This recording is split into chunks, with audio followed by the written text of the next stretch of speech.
I can still remember the first days of early elementary school when the teacher took great pains to explain classroom rules and consequences. Can you? Explaining those things was a big deal. The message had to get across. Before any real learning could begin, the teacher had to explain how behavior in her classroom was going to look. In my class, there was one list on the wall of rules and another list of consequences.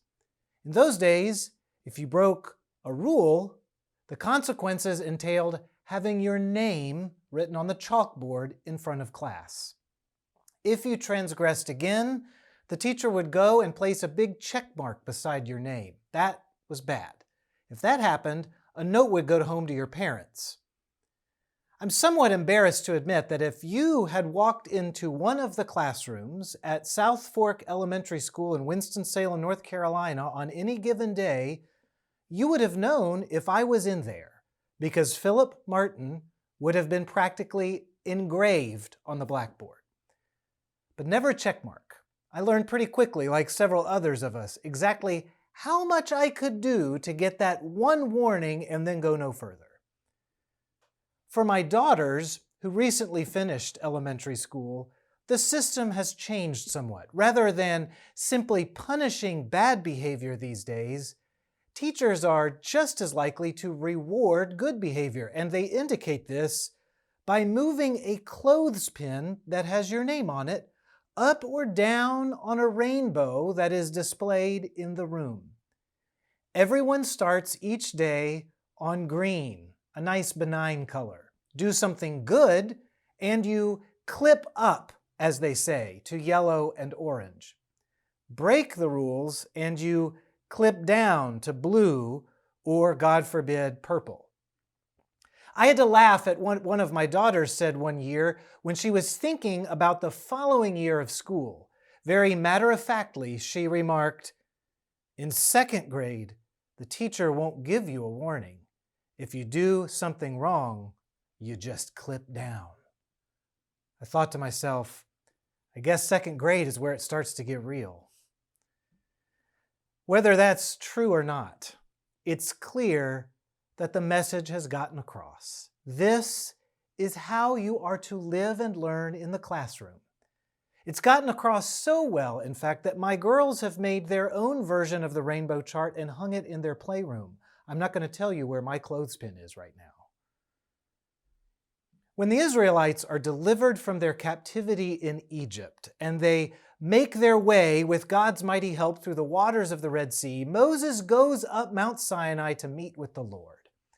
When Moses comes down, he doesn't have a rainbow chart and clothespins.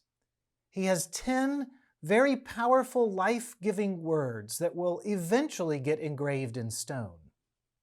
And all the Hebrews learn that this is where it starts to get real.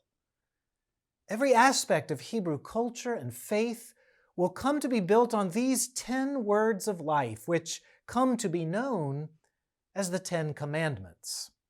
These are the basics, given right here at the beginning of their life together. And God hopes the message gets across that they are God's chosen people, that they are freed from slavery and have been given freedom because God is a God of freedom and hears the cries of those who are oppressed. From a structural standpoint, these 10 words are laid out in genius fashion. They're not just willy-nilly thrown out there, don't do this, don't do that, which is what I thought of them as a kid. They all flow very logically and lovingly from each other, starting from the very first one, which actually doesn't even begin as a commandment, but as a statement of grace. I am the Lord your God, who brought you out of the land of Egypt, out of the house of slavery. It's right there, all at the front of it all. Before Israel is asked to do anything, God reminds them of all God has already done and whose they already are. And then the rest of them flow from there, ones that focus on the relationship between God and God's people, and then to the ones that focus more on the relationships between God's people That's all well and good, but the problem is that the message doesn't really get across. Over time, God's people begin to see them as nothing more than a list of rules. Rather than viewing them as they are intended, as a gracious gift that describes and defines the life of a free people, the people of God start seeing them as some authoritarian blackboard name-writing system. God's people become like that selfish, unruly, little clever school kid who knows exactly how far he can go and exactly how he can split the hairs of interpretation so as not to get the check beside his name. Or they become completely oblivious and disrespectful, racking up all kinds of check marks and not knowing or apparently really caring what to do about it. That right there is a nutshell history of God's people. God sends prophet after prophet in order to call the people back to covenant faithfulness, back to the life God intends for them, but prophet after prophet essentially gets ignored. Some of those prophets end up getting downright angry. They pronounce all kinds of hellfire and brimstone in order to get that message across. Eventually, the people of Israel build a temple in Jerusalem in order to put in one place their worship and devotion to God. While that seems to help somewhat, it isn't too long before the same problems start to creep in again. God's words of life and the wonderful relationship of grace that they are meant to form between God and God's people get used and abused by human sin. When people come inside the temple to worship God and encounter the holy, they end up encountering this entire system of religion that's been set up revolving around the rules of sacrifice. And it becomes manipulative across the board. The religious leaders use the words of life and the system of sacrifices to manipulate the people. The people use the system of religion to try to manipulate God. People feel like God is manipulating them. And it's hard to get past the feeling that faith, this initial trust in a God who has saved us and desires life for us, is anything but just a phony rainbow system and clothespins. It looks like the message of God's love isn't ever going to get across. Then along comes this new prophet who comes up to the temple during the big Passover festival and finds all those manipulative systems of religion and sacrifice there. There are tables selling animals for sacrifice, along with booths where you can exchange your Roman coins for currency that Jewish scribes and temple leaders would accept. This man gets angry. In a very vivid scene of chaos, he makes a whip out of cords. He starts overturning the tables and driving out the merchants. But if we're listening, we notice that this scene in the temple isn't just about another message that someone's trying to get across. It's not a message about overturning a system of manipulative religion. The message is Jesus, the man himself. Jesus doesn't just come like all the other prophets before him bearing the message of God's forgiveness of sin. Jesus becomes the forgiveness of sin himself. Hence the confusion about the temple's destruction and rebuilding. He's not talking about the stone temple. He's talking about his very body. What we learn from Jesus, you see, is that God's message is not going to get across until God's message gets a cross. Because of the presence of human sin, which is the tendency to think we can control where we ultimately fall on God's big rainbow chart of God's love, the law, the commandments, the gestures of forgiveness, none of it has been getting across. So in Jesus, the message gets a cross.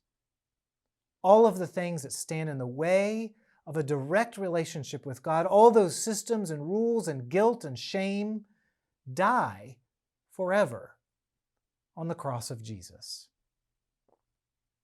It's something that never really seems to make sense. That God would go to this length to redeem this relationship with us. That He would let His own Son become both the rules and the consequences for us. As the Apostle Paul puts it, for the message about the cross is foolishness to those who are perishing, but to us who are being saved, it is the power of God. For the message about the cross makes absolutely no sense at all to those who are still trying to keep their name off of God's blackboard. But for those who are aware, they will always end up transgressing. The cross is salvation. It's the teacher taking a giant eraser to the chalkboard and saying, I love you anyway. One thing, then, we should often think about is, what message are we giving across here in our little temples of the Lord, in our ministries in Jesus' name? Do we give off the impression that we're all about a system of rules? Do we come across as people driven by some sense of game-playing religion, or as those who know that the cross of Jesus claims us as God's children forever, regardless of our brokenness? The story is told in the congregation I serve about the last big renovation of our worship space. At the beginning of the process, an architect was invited in to help the building team reimagine the sanctuary. As he stepped into our church, he immediately focused on the large cross above the altar, suspended against the wall. That, he said matter-of-factly, has to go. No one wants that to be the main thing you see as you enter here. The design is bad. His comment caused an immediate stir among the group. Was he correct? What message does a cross communicate about a community, especially if it's the first thing someone sees? Those comments immediately became a chance for reflection. The committee talked about their own faith and understanding of Jesus' death and resurrection. It had stood there for years, the cross, that is, but only until an offhand comment by an outsider were they able to see the life it gave. Ultimately, they decided that the cross was good design. The actual cross in our building is only an object. The true message is the one written in the life of those who gather beneath it each week. The true design is lived in the compassion and mutual understanding that God works in them. The true force of the cross is known when people live forgiven and free because they know their God has claimed them forever. It's the life the 10 Commandments were intended to foster and flourish, and the message God is always trying to get across. Yes, the most important statement will not be made by architecture or a set of tablets, and definitely not by a system of rules, but one reflected in our faith in a God who gives of Himself. When we're at our church best, brothers and sisters, is when we've realized that the message we're trying to get across is the cross. It almost doesn't even make sense. It's the foolishness of God. Our names have been erased from the blackboard. And now, my brothers and sisters, things are about to get real. Thanks be to God.